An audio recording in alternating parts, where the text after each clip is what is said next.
Hello and welcome back. I'm so glad that you're here. Today I have kind of an interesting topic, if you will, and it may be something that you've thought about before and maybe you haven't. I think about this a lot because this is the space that I'm in. And I think a lot of times we tend to treat the wrong problem. And what I mean by that is a lot of times when people want to lose weight or they want more energy or they want to change their habits or they have a health goal, they automatically think that they need to integrate exercise or maybe more exercise. They think they need to change their food, whether it's how much they're eating, what they're eating. And yes, that can be true to some extent, but there are so many more factors around just the food and the exercise piece. And I think that's where a lot of people have been misled. I think that's where the industry has missed the mark.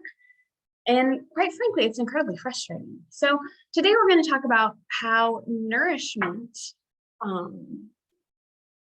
can really improve your quality of life and help you get your results that you want. So we're going to share some out of the box ways that you can think about nourishing your body, mind, and spirit. And you might be wondering why I'm using the word nourishment if I'm not even really talking about food. I mean, I am to some extent, but not heavily. And I think it's a great question. The reason I'm using the word nourishment outside of its regular foodie context is because a lot of times we find ourselves so over focused on food that we forget the other wonderful and simple ways that we can nourish ourselves. And this again is something that I really work with clients on. We figure out what the need is and we address that. We don't just try to change the diet or integrate exercise or whatever that looks like. We really get to the heart of the matter. And I think that's so important. And that's really where the lasting transformation and change comes in that I think people want. I don't think people want to ride the diet roller coaster and continually be on this diet and continually feel like they're having to watch what they eat and how much they eat and what time they eat. Like, it's just exhausting and it takes up way too much brain space, to be quite honest with you. There are so many other things that you can fill that mind of yours with, like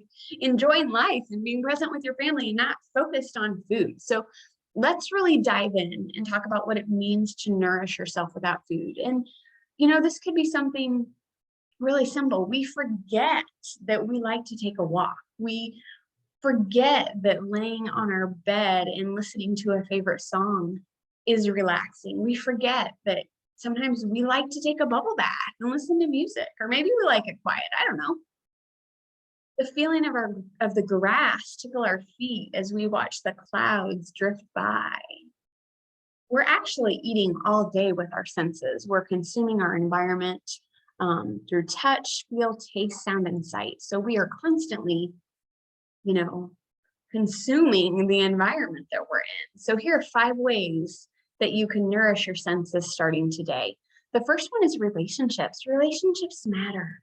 Seek out and nurture relationships with friends and people that make you feel good about yourself and really say goodbye, to the ones that drain your energy. Those are life suckers. And if I've learned anything over the last year, when you really are your authentic self and you share your opinion on things, you will quickly find out who is in your corner and who is not. And after somebody who has really kind of been a chameleon for most of my life, I would rather speak my beliefs, my truths, my convictions, what's in my heart, and know who surrounds me rather than trying to blend in and make everybody happy and think that everybody's my friend, because I just don't think that's realistic. Like, we can't be friends with everybody. Like, I believe we can love and care for and like everybody, but as far as a relationship, I think that's a different thing. And I'm getting derailed. So back on topic, Melissa. Our environment is huge and it affects our mood and energy. So if you're in an office all day and you're staring at a wall, Maybe you need to kick off your shoes and run through the park and get some sunshine and some breeze. Or, maybe if you're home all day with kids and it's loud, maybe you need to sneak away and get some peace and quiet. You might have to sit in your car in your garage, but get some peace and quiet. Do what you need to do based on your environment. Okay. It's about, controlling what we can control, because we can't control everything. We can control ourselves and how we respond to things. So again, look at your environment and see what you can do with that. Connections. And I think this has been so true over the last year and a half, especially. We spend so much time alone on our computers, on our phones, on our devices. And it's really important for our spirit that we're connecting with others. So, maybe join a club, join a church. Meetup.com has been a great resource. Find a way to connect and make some new relationships. And I'm, can speak to this because we're in a new city, and it's really important for me to build those connections and those relationships. And so I've, gotten involved serving at my kids' school, and I'm looking to get involved at church in the women's ministry. Like, there are ways to get plugged in. It just takes a little bit of work. Sleep. There is no way around it. There's nothing quite like sleep to rejuvenate your body and restore your entire system to better functioning. So make sure that you are getting the adequate amount of sleep that your body needs every night. And then finally, movement. I love movement. And notice I'm not saying exercise, right? Like, there's a difference between movement and exercise. And if you listen to the podcast a few weeks ago, we had our guest, Courtney McManus, who integrated helping moms move more. We talked about 5 minutes a day. So again, movement, there's no way around it. Moving your body is going to spike those endorphins, even if it's that 5 minutes that we talked about. And that's going to make you feel energized. It's going to make you feel excited. It's going to keep the oxygen circulating through your system so you can feel refreshed and alive.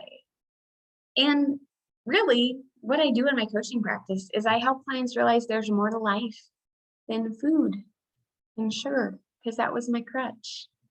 And we call these things in our lives the big five. They're the most important things in our life, and they need just as much love and attention as eating. And so if you feel like you are tired, if your life is lacking excitement and meaning, and you want to find a way to feel nourished in all areas of life, this is an invitation to join our Breaking Free from Sugar program, because we're going to talk about that. We are going to talk about how to break free from sugar, and I'm going to give you tons of great recipes and support and tips and knowledge and education. But we also need to address these areas as well, because they're connected. And that's really where I think the industry has missed the mark, is they're looking at a small piece of the puzzle and not the bigger picture. So if you're interested, I would love for you to join me. The link is in the show notes, and I'll see you next week. Bye for now.